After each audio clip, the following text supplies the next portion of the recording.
Gentlemen, I see it is 2:02. Hopefully there was enough time for folks to jump on and join. Uh, Thanks for participating in today's webinar. And this webinar is for the 2025 Nonprofit Security Grant Program Bidders Workshop. And Bidders Workshop is some vernacular I learned in my old grant days. Anybody who's interested in applying for a grant would be putting in a bid. So therefore, you are all potential bidders, hence the Bidders Workshop. My name is Matt McCarter. I am the Grants Branch Chief at the Idaho Office of Emergency Management, and I'll be conducting the webinar, leaving ample room for my colleagues and the Grants Branch to chime in if there's anything of interest or a fine point or a detail that I may have missed or that may be important for y'all to understand and know. To begin with, give me a thumbs up on your screen if you have worked a nonprofit security grant in previous years. If you previously had a nonprofit security grant, give me a thumbs up. I just want to do a little spot check and gauge the room.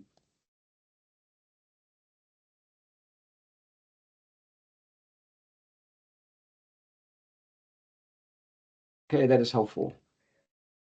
This meeting is being recorded, after which we'll hang it on the IOEM, that's the Idaho Office of Emergency Management website, so you can go back and review. I'll also throw up a PDF of the slide deck itself, so it's quicker to go through than listening to the recording if you'd prefer. As we go, if questions emerge, go ahead and drop them in the chat. I'll do my best to monitor, and I'll ask my colleagues to help me keep an eye as well. Raymond, Carrie, others, Melinda. So with that, we'll just get right into it. Nonprofit Security Grant Program. This grant program is targeted toward nonprofits at risk of threat from threat actors, terrorism, and violence. That's the gist of it. And we'll go through kind of the general goal. What's the objective of the program? The program provides funding for physical and cybersecurity enhancements and security-related activities. I'll go into detail about what those look like for nonprofits at higher risk of terrorist or other extremist attacks. The threat landscape is shifting nationwide and in Idaho. And so this grant program is really intended to preserve and increase the efficacy of you achieving your mission and serving your customers. So great opportunity to, again, increase security and safety among staff, your patrons. So a great opportunity. This is not a terribly technical grant. It's pretty straightforward. And my hope is by the end of our time together today, your questions will be answered and you'll have a clear indication of what this grant is about and the requirements and what's allowable. Now, taking a few minutes on a Wednesday afternoon to learn about the grant is worth your time if you decide to go down the road and apply. It's also worth your time if you decide, you know what, this year we're not quite ready. Maybe give it a tactical pause and put in again for next year. This grant typically, historically, comes around every year. It's promulgated by FEMA under the Department of Homeland Security, DHS. And the notice of funding opportunity typically lands in May, or sometimes in the spring around May. This round, the application window and the notice of funding opportunity landed in late August. Well, no, early August, my mistake, early August. And so we had a very short window to apply. And I'm just going to, well, let me put a pin in that and I'll explain kind of the series of events in this round because this round has been an anomaly relative to timing. At any rate, you see the goal before you on the screen. It's a competitive grant program. Keep that in mind. And here's a highlight. If you get into the details, which if you're interested in the grant, I'd encourage you to do so.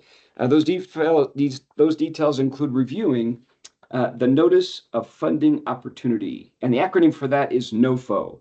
You'll see that acronym peppered throughout this slide deck this afternoon. And in the NOFO, one of the things I'd like to call out that can be confusing are two different lanes for the Nonprofit Security Grant Program. You see that second bullet there, Nonprofit Security Grant Program S and NSGP UA. NSGP, of course, is the acronym for the Nonprofit Security Grant Program. So there's two lanes, S and UA. S stands for state, and Idaho is in the state lane. Some states are eligible for both lanes. UA means urban area, and there's no metropolitan area in Idaho that has enough people to qualify federally as a designated urban area. So ignore the UA language. In the NOFO, you might see UAWG. That stands for Urban Area Working Group. None of it applies to Idaho. So we are solely in the lane of NSGPS for state. The period of performance for this grant is 36 months. That's the date range. And in typical FEMA fashion, they release and award grants after the period of performance starts on the official documentation. It's the way they've always done it. At any rate, you see summer of 28 is the end of the period of performance date. And what we do is, at the state level, we need a minute to gather all the final documentation and submit to FEMA. And so the state's period of performance and the period of performance in the NOFO is beyond August 31st. It's into September, but that gives us about 30 days to gather all the documentation and button up and get ready for closeout. That's why you'll see that date precedes the date published in the NOFO. So here are some key changes from FY24 to FY25. What the NOFO calls out is a funding table, and this is a formula grant issued by Congress, and the formula is based on every state's population. So it's prorated based on the population of each state per the census. And what is listed for each state is a target allocation. Because this is a competitive grant, there have been, in the early years of my involvement with this grant, there have been years where we didn't have enough applicants to come close to our target allocation. In recent years, we've exceeded the target allocation in terms of applications. And so in FY25, our target allocation is 2.2 million. And that is a haircut that's down 28% from FY24. Year to year, it ranges. Last year, for FY24, there was a typical or regular NSGP application, NOFO, and then subsequently there was a supplemental, and that happens sometimes. And that supplemental was tied to a bill related to alignment with Israel.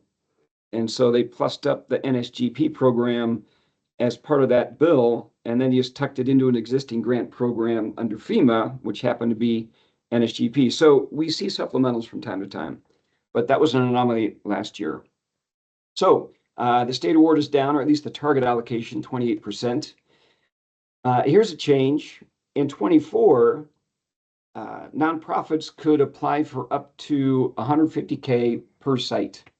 In other words, if you're a nonprofit and if you have multiple sites, think of a YMCA, for instance. The YMCA of Treasure Valley, there's the association, that's the nonprofit, and they have 4 to 5 different facilities.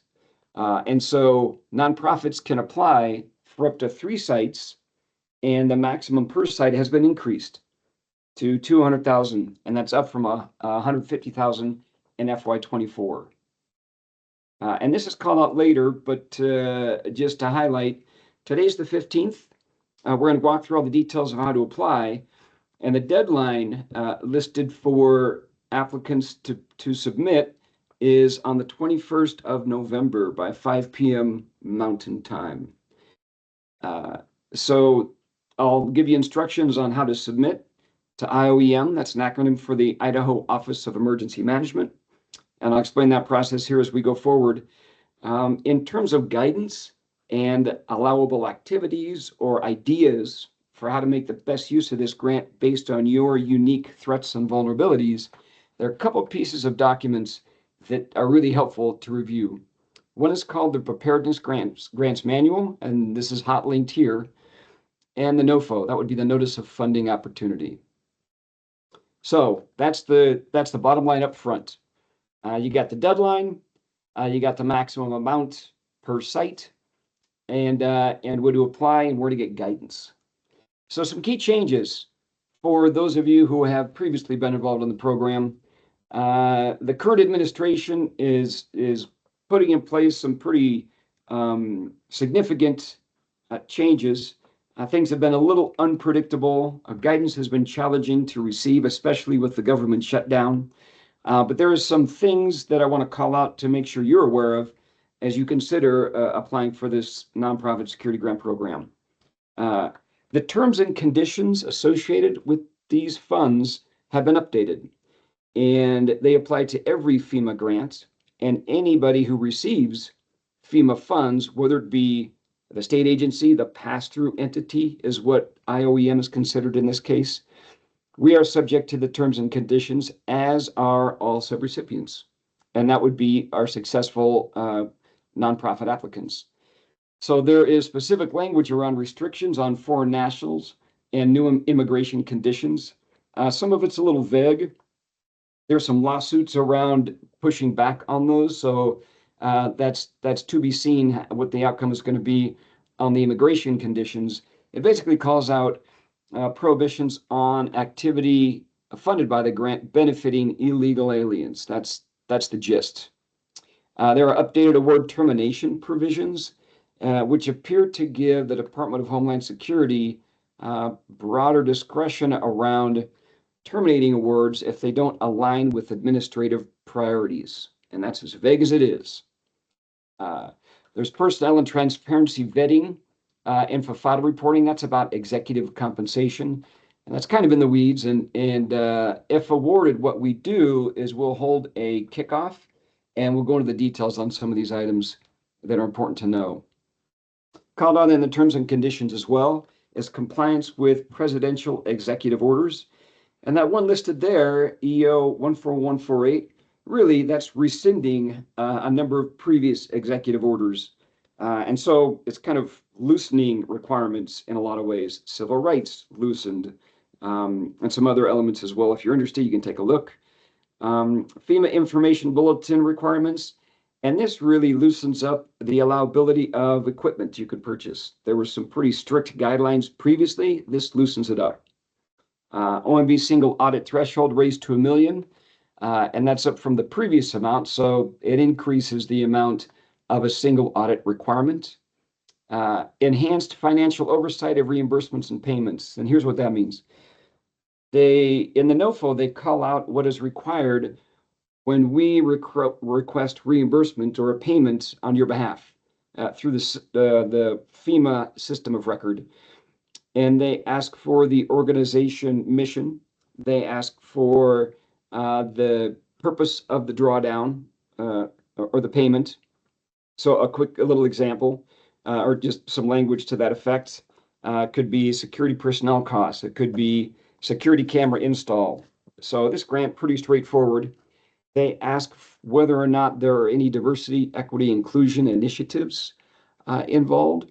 And they ask if the activity benefits or supports in any way illegal aliens. Those are the items that this has to do with in terms of reimbursement. Previously, it was just a number. We'd plug in a number, and that's about it. And so they're asking for a little more color and detail with this round. In terms of the investment justification, you'll see this acronym IJ. That stands for investment justification. And really, that's the centerpiece of your application. And I included that IJ form in the invite to this very meeting. I included the investment justification for FY25, so you should have it in your possession. I encourage you to download it. And I also included the FY25 NOFO, the Notice of Funding Opportunity I've referenced a couple times. So you should have those items in your possession. And this last bullet here in the middle of the page, my order got messed up with some formatting. At any rate, this is germane for those successful applicants. We work our grants and reimbursements and reporting through a grants management system. And that grants management system is called Amplifund. It's a new one for us, so we're working on configuring it, but it's going relatively smooth. So moving on. I'm going to pause for a second right now to make sure the chat is clear. No questions. Okay, moving on. In terms of eligibility, pretty straightforward. Identification by the IRS as a 501c3, as the name of the grant implies. And a note on churches, mosques, and synagogues. They're considered exempt if they meet the requirements and do not have to apply and receive recognition of an exemption from the IRS. So there's a little anomaly on houses of worship. So as a competitive grant, one of the eligibility requirements is your ability to demonstrate through the application that you're at high risk of a terrorist or other extremist attack. A note on this, and we'll talk about vulnerability assessments here in a minute.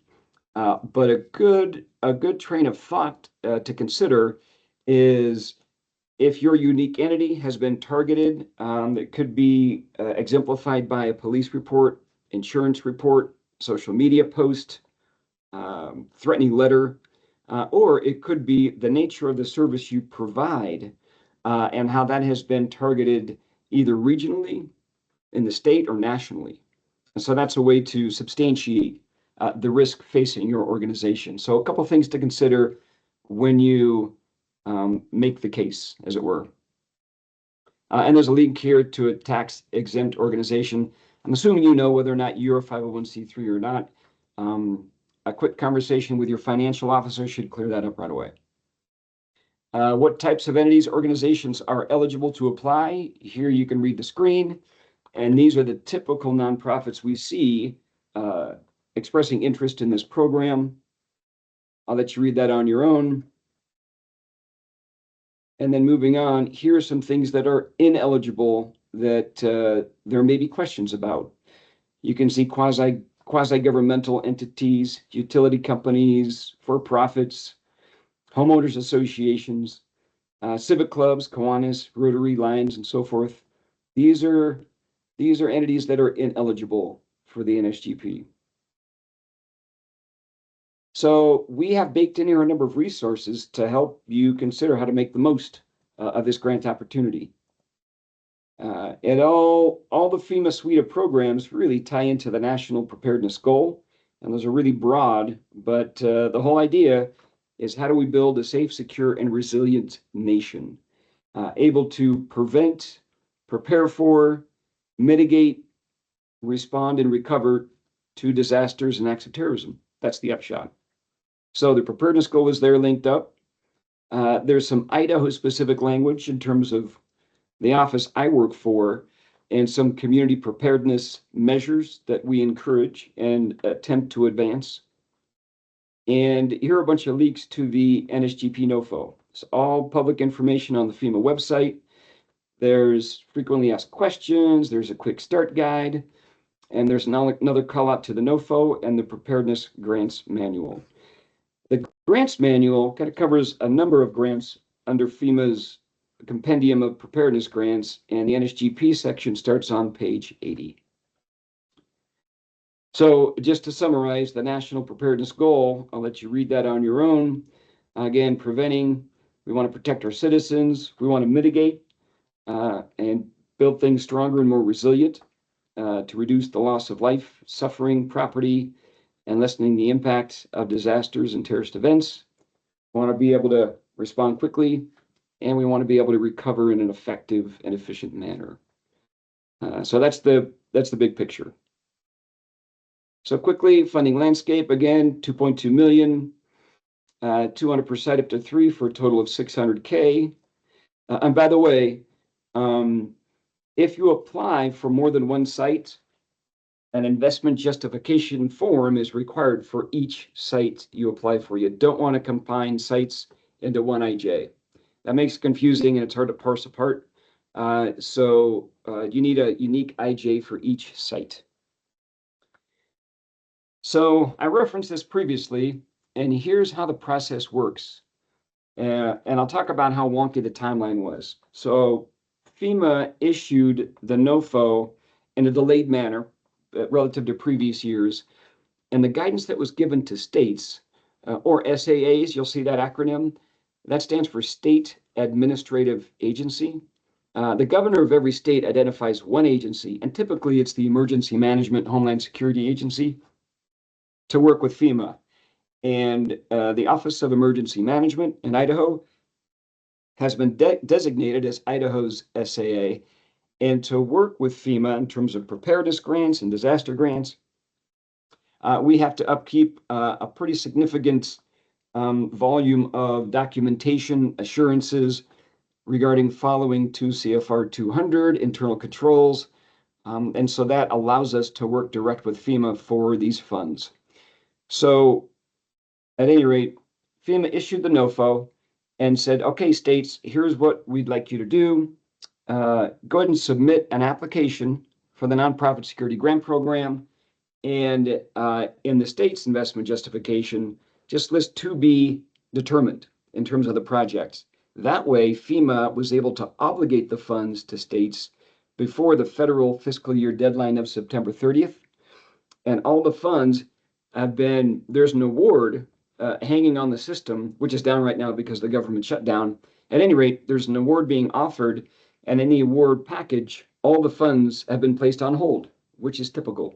And this is a way for FEMA to obligate the funds, but also give states and applicants time to put together plans to submit. Typically, the NOFO will be released, and then we'll host a competition. And before the state's application deadline, we'll submit our recommendation for funding. This round, we're doing it after the fact due to the truncated timing. And so we're hosting the competition now. The funds are on hold. When we receive all the applications by the 21st of November, we have a review committee. We take a look and rank order based on the contents of the investment justification and the vulnerability assessment. Submit that to FEMA. They review and then issue an award.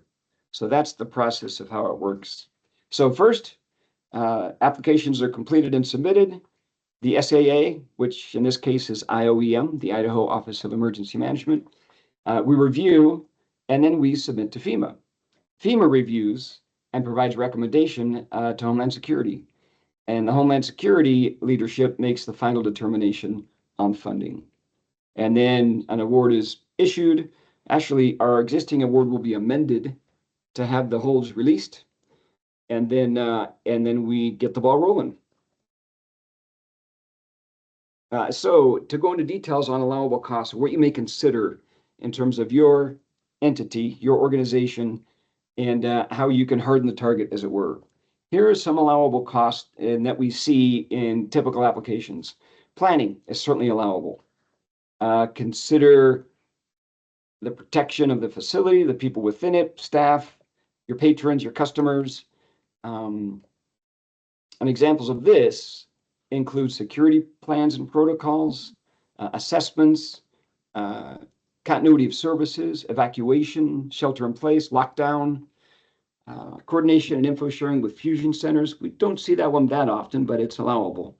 But we see a lot of security planning, evacuation planning, and just emergency response planning in general, given the nature of your organizations. So I'm going to pause here for a sec because I see in the chat a couple questions. Okay, I see in my August meeting stated that it was okay to use the FY24 IGA to apply for 25, and he thought the competitive period would be late September through mid-October. Am I right to assume the information you have listed today supersedes the information in August? Great question. Now, I'll tell you what, Bruce, the last thing I want to do is move the goalposts on anybody. That said, a lot of the information and official documentation from FEMA wasn't issued in our August convening. And so the FY25 investment justification form looks verbatim like the same as 24. So I would suggest copy and paste. That's what I would suggest you do. And then the application period, in terms of subrecipients, we had to delay it a little bit, just given how delayed the award was issued. I couldn't do anything until an award was issued. Even though the funds are on hold, the last thing I want to do is ask applicants to do any work absent the promise of an award. And so now that the award's been issued, we read the language, we get clarity. And that's pretty recent that word has been issued. And so things are delayed a little bit, which is okay. But I want to make sure you have enough time to put together sound applications. And there's a lot of ways to prepare for this because the grant doesn't change a whole lot year to year. So assuming this is in place next year, you should be able to rinse and repeat pretty easily. So let's see a couple other questions. If I have two buildings at the same address, is it considered one site or I need to complete two IJs?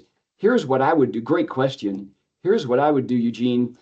I would complete two IJs and differentiate the buildings because they may have different configurations, different security needs. So if they have the same address, list the name of your organization and then just follow it with building 1 and building 2 to separate the two. So that's what I might recommend. So separate the IJs. So complete 2 if you would. What is a fusion center, Tim? Good question. A fusion center is Idaho's is housed under Idaho State Police, and they have secure connect to local law enforcement, federal law enforcement, and really it's an information gathering and analysis center. And with that, they triangulate bits of information from a number of different sources. They hire analysts to identify trends and patterns and suspicious activity that result in targeting drug trafficking, human trafficking, any trends in crime. And so they try to get ahead of it and they issue bulletins to local law enforcement.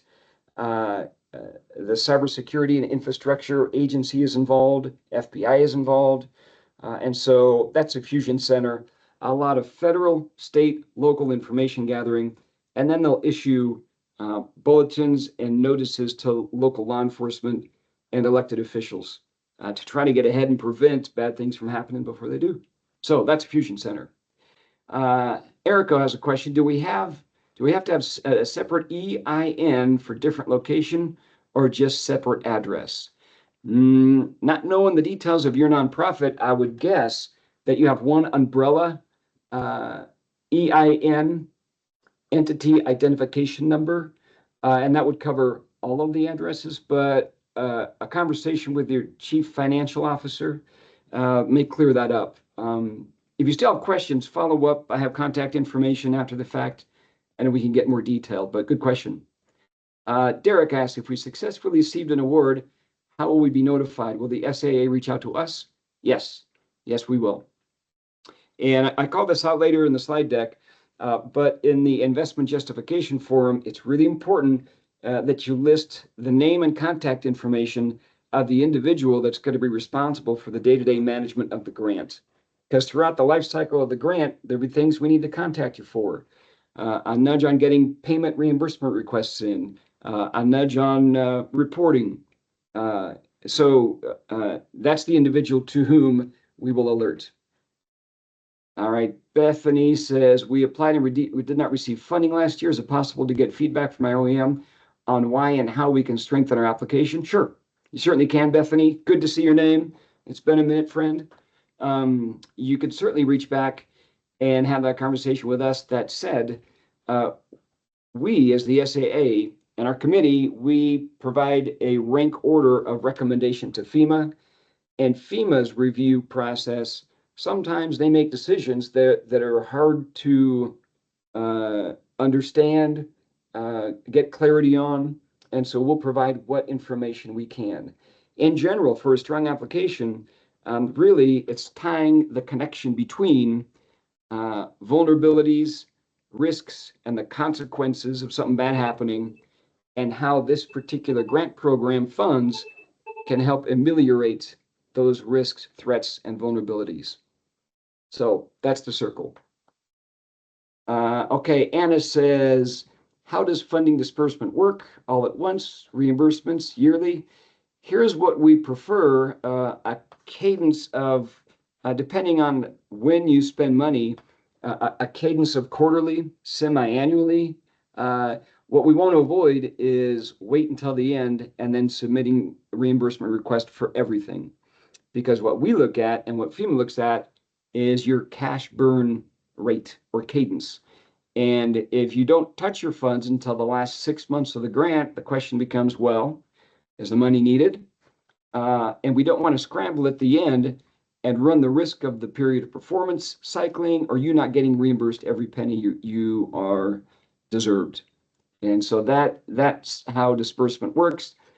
How it works now when we may be shifting is that you're issued an award, you build projects based on your investment justification in our grants management system, Amplifund. We review, my team reviews, approves, you execute the activity, whatever it is, purchase an equipment, get a consultant for planning, whatever the case may be, and then submit, you execute, you pay the invoice, submit the invoice and proof of payment, and we issue a reimbursement to you. So when we see that information from you, we draw down from the feds through their system, and then we issue a payment to you. So I hope that answers your question. Okay, moving along. I think that's all the questions for the moment. Okay, so these are planning examples in terms of allowable costs. There's a helpful guide. It says houses of worship, but really it's applicable to a number of different flavors of entities. So don't let the houses of worship prevent you from looking at it if you're not a house of worship. Additional allowable costs include training and exercises. It's interesting. There's some training and some planning that FEMA pushed back on in a recent round because lack of clarity, lack of explanation, lack of description. And some planning seemed to be too vague, and so they pushed back. They either disallowed it or said, hey, we're going to put that line item on hold until we get more information. So my plea to you is to be very clear. If you want to plan something or train or exercise, just be really clear about what it is. Leave no question. So training, a lot of things we see have to do, well, on the next slide, I think we have some examples. So training, security exercises certainly in place. If there's a course you have in mind, make sure and detail those in your investment justification. And a note, travel is not reimbursable through this grant, but could be instructor fees, material supplies, and so forth. At the last arrow here, HC, that stands for Homeland Security Exercise Evaluation Program. There's some principles there that are helpful in terms of how to make sure you have a robust exercise if you go that direction. So here are some topics that I was looking for. Cybersecurity could be in terms of reducing user error and susceptibility to threats. Target hardening awareness, employee preparedness, such as CERT training, community emergency response team, active shooter training, you're the help until help arrives, stop the bleed. There's a number of them, depending on your biggest concerns. AED and basic first aid, those are some allowable examples. And again, be detailed. That's the upshot of this arrow here on the screen. Equipment, by far, equipment is the biggest ticket item in terms of this grant. Regarding equipment, there are a number of allowable costs, all of which are baked into what is called the FEMA AEL. That stands for Authorized Equipment List. And there's some great examples in the NOFO, pages 43 and 46. And here are some categories of things that are allowable that we often see. Things like PA systems, radios, repeaters, intercoms. One of the risks I commonly see in applications has to do with a sprawling facility. And if there is an emergency, a lockdown, an evacuation, a fire, a flood, or something, there's no way for a central office to alert the entire footprint of the facility. And so that's where PA systems are mission critical in terms of alerting patrons and staff and so forth. Access and ID, who gets in the building for what purpose? How do you make sure folks in the building belong in the building? A note on this one, we had some I think there was a couple this last round that talked about employee ID, and FEMA pushed back and deleted that line item because it was framed in a way that made it sound like it was for day-to-day operations. And so that goes back to this fundamental idea regarding grant programs, applies to NSGP and all other grants. And the idea is grants are intended to supplement not supplant. Typical day-to-day organizational budgetary items. In other words, grants are intended to add to. If something is seen as, well, the nature of your organization, you should have that attended to in your regular budget. We don't want to take the place of regular budget items with grant items. So supplement, not supplant. So if you're thinking about access and ID, just be really clear around what that's about and why it's important relative to your risks. Cybersecurity, you can see in some examples there, malware, firewalls, and so forth. We see a lot of physical activity, doors and gates, bollards for the parking lot, blast-resistant receptacles. I see a lot of film to put on windows, like to the front office, so they're shadowproof. We see sensors, lighting, and so forth. A lot of security cameras in this grant. Acoustic sensors, infrastructure monitoring, and alert software. So these are simply some examples. Let's see, Tim asked, I assume fencing is included in physical security, but not on the list. This is generalized. If you go to the AEL and type in fencing as a keyword, it'll show you what is eligible. One of the things I might do now, just because we're on this slide, I'm gonna scooch over another screen, and hopefully you can all see that. Did y'all see my screen change just then? Yes, thanks, Mike. And so this is the literal investment justification form. If you're in this meeting, on the invite, I attached this very form. And just to walk through, name of the organization, so forth, and there's just some questions about owned or leased the building. If you're renting, do you have the owner's permission? So are you the only nonprofit? Mission statement, what's the organization type? And what FEMA likes to do is kind of categorize the types of entities that are applying. And so you just pick whatever the relevant one is. If it's other, type what that is here. Functions, and all this stuff it's really straightforward. And you can see some of the options here. If it's other, then just describe it there. And again, pretty straightforward questions. UEI, your finance team should know unique entity identifier, and that's a specific number. There used to be a Duns and Broadstreet number. A couple of years ago, the UEI replaced the Duns and Broadstreet, so if that's familiar to you, that's why you don't see Duns and Broadstreet, but you do see UEI. So you can see the rubric, how many points each section is worth. So this is what these are the weights. So background information, risk, what are the threats facing your organization? This is where you want to make the case. Vulnerabilities, and where are you vulnerable to an attack, and what are the consequences? And facility hardening. So this has to do with narrative, and the narrative is very helpful because it gives a little more color into your budget line items. So this is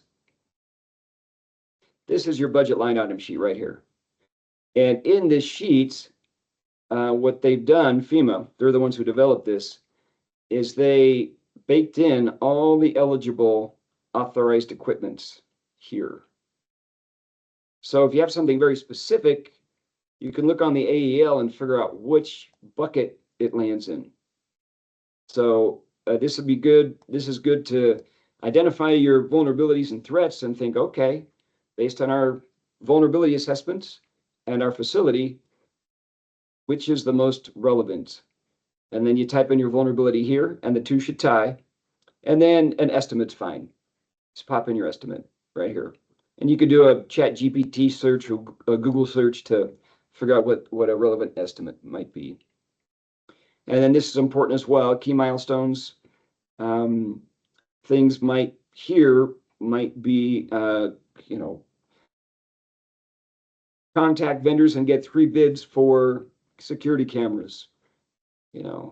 Create installation timeline. Toward the end, grant closeout, quarterly reporting. So the more detail here, the better. And then you have a start date and completion date. And one of the things that's called out in this section as we review is the start date and completion date within the period of performance that I mentioned earlier? And then is it reasonable? Is it reasonable to do? Do you give yourself enough time? So those are two things called out. So this is what I mentioned before. Who will manage the project day to day? So that's our primary contact. And then it's a question about management approach. And then what outcomes or outputs will be realized as a result of the grant. And then funding history. Have you received funding in the past? Yes or no? If so, how much? And that's about it. So that's your IJ. Again, pretty straightforward.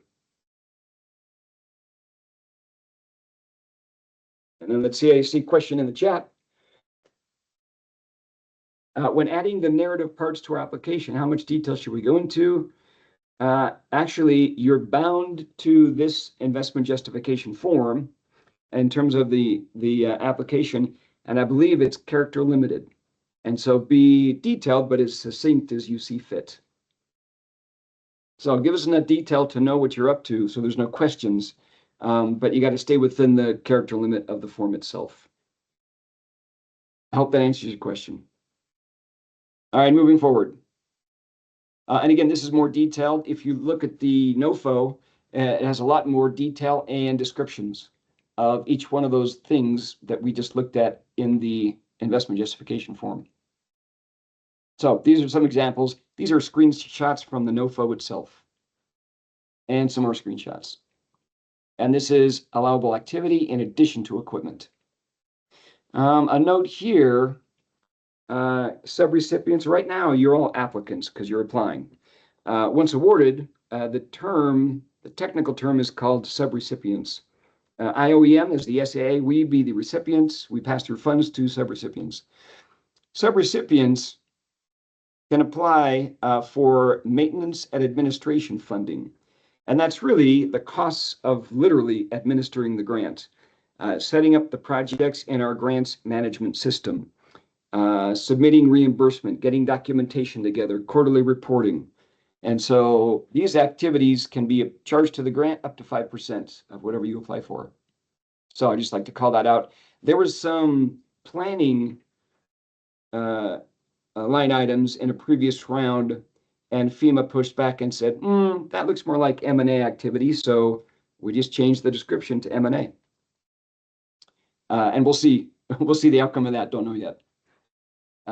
So a couple of items here, contract security, this comes up. A note here, private security is allowable. However, it is not intended to be for day-to-day operations. If you have a parade, an event, 5 times a year, that's what it's intended to be. Not a private security guard hanging out in the lobby Monday through Friday, 9 to 5. That's unallowable. But if you have a big community celebration and you're concerned about risks or threats, that would be appropriate for private contract security. Equipment purchase meets guidelines. And again, with that, just follow your agency's procurement policy. On emergency communications, there's some SafeCom guidance. If that's a direction you want to go, emergency comms, it'd be worth taking a look-see at the SafeCom guidance. It's pretty straightforward, and it's about interoperability. And then one item that's called out here in a bit, well, EHP stands for Environmental Historic Preservation, and I'll chat more about that here in a minute. EHP. EHP is one of those administrative requirements of this grant, and it applies anytime you want to disturb the grounds around the facility or within the facility, or alter the building, exterior or interior. If you dig a hole or drill a hole in the wall, you have to do an environmental historic preservation form. So what happens is you complete the form and you submit it to IOEM logistics. And again, if successful, we'll have a kickoff and go into this in a little more detail. But I call this out because some subrecipients started work before getting this part done, and that can be problematic. So a lot of equipment requires this, and it just has to do with making sure we're not disrupting ground environmental preservation or historically significant grounds. or historic buildings. We had a really old synagogue apply, and so they were very careful to document thoroughly everything they wanted to do, and it all worked out fine, but significant historical meaning with that facility. So again, anytime you want to construct, modify, renovate, EHP is required. There is a screening form. It looks kind of like the IJ. Again, pretty straightforward, but it includes narrative and details of what you want to do, and then pictures of where you want to hang your cameras or whatever the case may be. Here's what the form looks like itself. On the form, we populated the recipient information, and then as a subrecipient, you would start here. Longitude, longitude, physical address, project title, and so forth. It's really straightforward. A note here, and this is recent, last couple of years, there's a prohibition on telecommunication, video surveillance equipment and services. And really, the technical language is covered telecommunications are prohibited. Really what that means is any equipment regarding telecommunication, video surveillance, manufactured in whole or in part in the People's Republic of China. So security concern, and there's a policy associated with it, and that would apply if that's the direction you want to go. And the system for award management is really handy website, sam.gov. It's got a consolidated exclusion list. And so if you want to go down this road and your vendor has equipment of a certain make or model, you can look it up and just make sure you're adhering to this policy here. And again, we're here to help. Allowable costs. Again, contracted security protection is the only allowable personnel cost for NSGP. Day-to-day staff, not allowable. You can't purchase equipment for contracted security. You want to justify it in the facility hardening section of the application. And then they're leaning on this too. Say you want to engage private security for a couple events a year. What's your approach after funding sunsets and ends? So sustainability is what they're looking at there. If you do want to go this route, you want to estimate how many you want, frequency of use, hourly rate, and again, justify what it is you want to use them for. This hardly ever applies to NSGP, but this relates to what's called a Price Waiver Act. And you can't use more than 50% of your award on personnel. In this case, it'd only be private security. If you want to do that, you have to submit a waiver, but it rarely applies to NSGP, but it's worth calling out. Again, I mentioned M&A. You can use up to 5%. And this would be time spent on reporting, financial management, correspondence, monitoring, related to grant management. Operational costs are not allowed.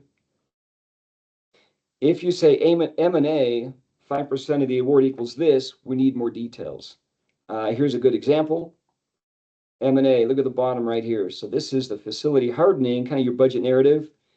Look how they call it out, this particular applicant. 4 quarterly reports, 24 hours, $25 an hour for a total of 400. Reimbursement requests, so $900 for M&A. It's very clear what it is. So again, this would be an estimate, but this is an example of the detail that we'd be looking for. Some unallowable costs to call out that we see from time to time. Organization costs, public safety personnel. In other words, that would be your sheriff or police department. Private security is the only eligible personnel costs. General use, again, supplement versus supplants. Overtime and backfill, that would be personnel. Initiatives not addressed to NSGP. You wouldn't be awarded if it was not aligned to NSGP. So you just want to, if awarded, you want to stick to your proposed budget. Development of risk or vulnerability assessment models, security assessments, or the development of your IJ. In other words, these are called pre-award costs. In other words, costs incurred prior to being awarded the grant. So you can only incur costs that are reimbursable from the time of the award, when all the documents are signed, till the end of the period of performance. Developing technology, proof of concept, again, pre-award costs. Cameras for license plate readers. Yeah, there's some First Amendment concerns there. And Idaho recently passed a statute enacted this July that drastically increases the requirements for any entity to implement license plate readers. So I've never seen any license plate reader requests in this grant. Facial recognition is a no-go, weapons or weapons-related training, and Knox boxes. So examples of what's off the table for this grant. So in terms of what you need to apply, three main things. One, your mission statement on letterhead. So use your letterhead and just have your mission statement. In this way, it gives FEMA and IOEM just a sense of the interest among different lanes of entities, education, outreach, advocacy, spiritual, whatever the case may be. Another thing that's required to submit to IOEM as part of your application is a vulnerability assessment. And this is an activity that identifies the threats and vulnerabilities specific to the facility. If you've had one done in the last 5 years, that should suffice, unless there's some new big change in your organization. So the vulnerability assessment, you need to spend money on this. Many times your local police or sheriff's office can conduct this free of charge. And basically, it's getting someone that has some security background, education, or training to do a walk through your facility, maybe view some of your operations, and identify, hey, here are some areas you might want to consider or prioritize. And so there's no particular form for this. Whatever form it comes in is acceptable. It could be a summary by you of a conversation with whoever helps you conduct it. Sometimes a member of a congregation who's active or retired military or law enforcement. I've seen the parents of students at a nonprofit daycare center conduct a vulnerability assessment. So there's a lot of ways to slice this apple here. But some language around where and how are you most vulnerable. So that's a separate document. And again, the format's up to you. The more detail, the better. And then you summarize it in your investment justification. And your IJ, or investment justification, is really the centerpiece. So those are the three main items. Certainly consider supporting documentation. We've seen articles about attacks on similar facilities in the region or nation, or even in the state. Or if your facilities or staff have been targeted, think graffiti, threats on social media, disparaging comments. All that helps substantiate the need for the funds. And then contact information, I called out where to put that in. And you want to submit your application, that would be these pieces, to ioemfinance@imd.idaho.gov. And this is a group email, so if one of us is out, someone else will get it. So that's to whom you submit your application, simple email. I'm going to pause there. I see a couple questions here. John asks, are there EHP, environmental historic preservation, exceptions for newer buildings that are not considered historically significant? Great question. No, there are not exceptions, even if your building is new. If you are a previous subrecipient and you've had a EHP approved for the interior of your building, that gives you an out for 2 years. And so if you're in that space, when we get there, we can talk more about it. But there are some exceptions. But even your building's brand new, EHP is still required. Great question. The meeting is scheduled to about to end. Oh, I'm going to talk fast then. Contact vendors and get 3 bids for security cameras. You follow your procurement policy. Use the FY25 IJ form. You all should have it. And then on the form itself, there are naming conventions. Grants.gov has the forms, but I sent the proper to you, so you should have it. There's some naming conventions, and it looks like this. On the IJ itself, it has a naming convention. So it's pretty straightforward. FY25, NSGP, S, not UA, but S, and ID for Idaho, your nonprofit name. And then this would be your mission statement.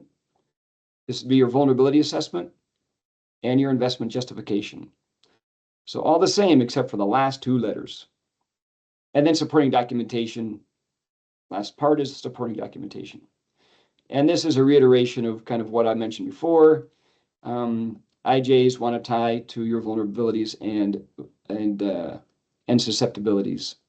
This information about how to find the documentation, and again, I'm going to hang the slide deck on our website. And this just helps you find the IJ and other information. It's all on the FEMA website as well, but this is from grants.gov. And again, reiterating, the IJ describes the who, what, when, where, and why of how to harden targets. Make sure it's complete. And this kind of reemphasizes what I've described previously. These are some items regarding the UEI from the DUNS number. So DUNS is no longer, UEI is now in play. And there's some directions around how to find your UEI if no one in your organization has one, or to see if you have one at all, which I assume most of you do if you've been in existence for any time. And if you don't have a UEI, it doesn't prohibit you from applying, but you have to establish one prior to us awarding you. So if you're in that case, you have questions, give me a call. So SAA, actions prior to submitting to FEMA, we collect all the information, we verify things, we validate the type, organization type, we verify the AELs, so we do some vetting, we review and score the applications, and then we rank them by priorities, level of threat, and proposed activities to ameliorate the threat. And FEMA provides our scoring template. It's all straightforward, pretty transparent. And again, the review priorities are making sure you have all the pieces. And again, apologies for going fast, but I don't want the meeting to end quite yet. We talked about the review process. Oh, this is important here. Bonus points for this round. You times the total score by 3 for ideology-based, spiritual, or religious entities. So that's a big deal.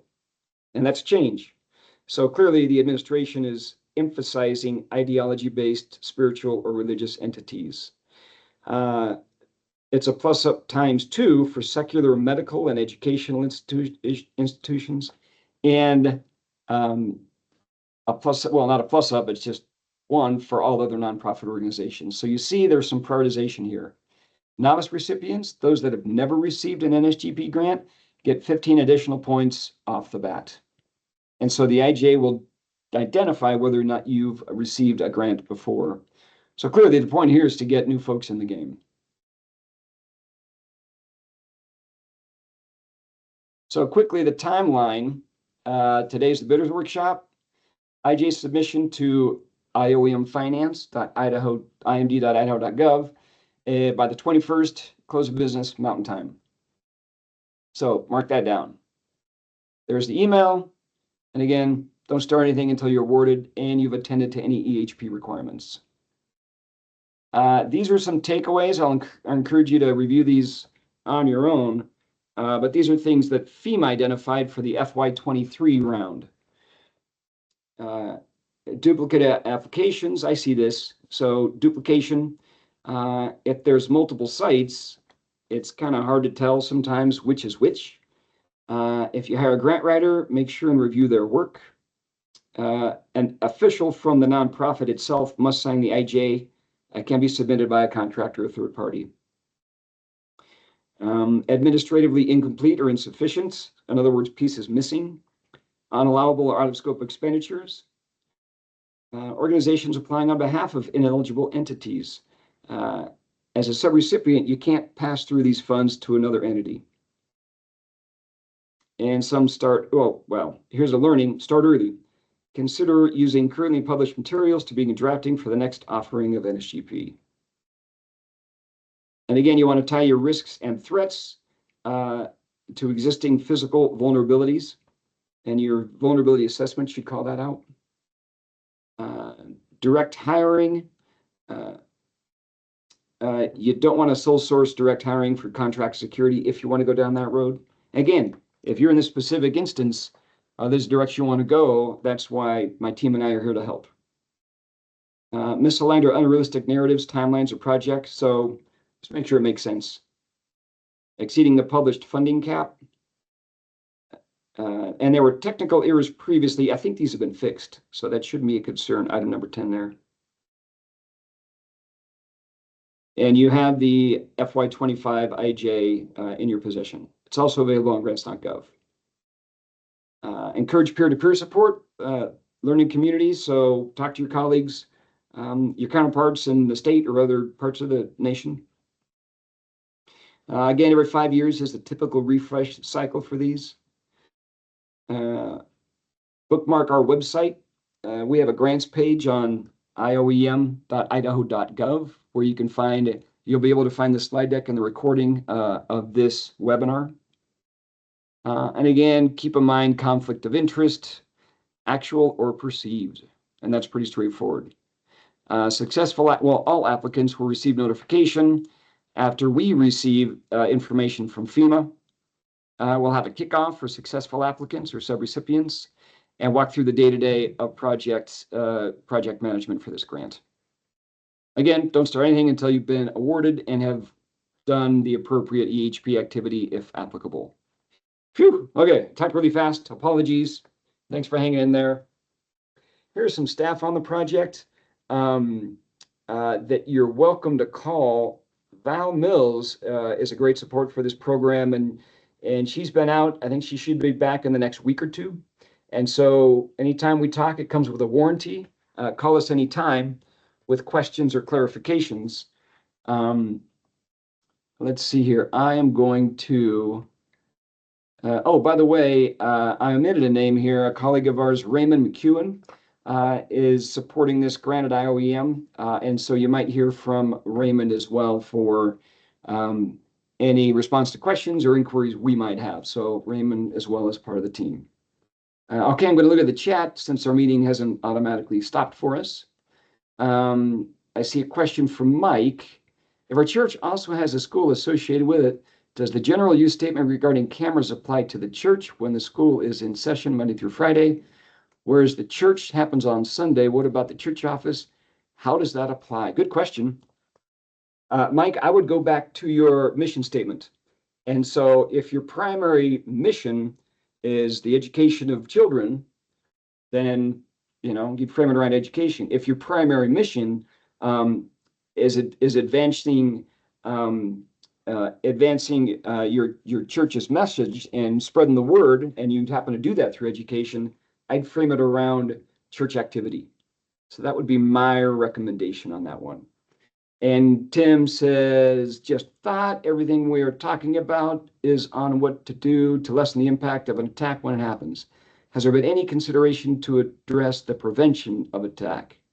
In the case of school shootings, most are caused by students or previous students. Efforts to identify and provide services to at-risk students might be one source of prevention. Thoughts? Good question. This grant is really framed around target hardening, not necessarily services to groups or individuals. And so while there are some funding sources for crisis intervention teams and so forth, this really isn't the grant for that. I don't think FEMA would greenlight that given what I've seen.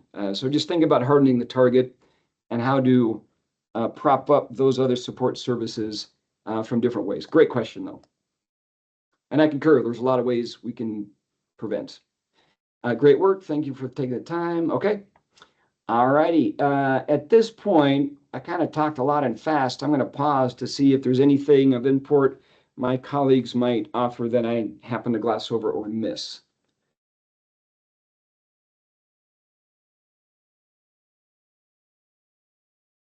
Okay, good deal. Well, folks, thanks for playing. Best of luck. Any questions, please reach out. And again, in the next day or two, I'll hang these items on the website. In the meantime, be thinking about vulnerability assessment and how you might collect information to populate what that is, and start cracking on the IJ. Thanks so much for your interest in advancing a resilient Idaho. With that, you are free to drop.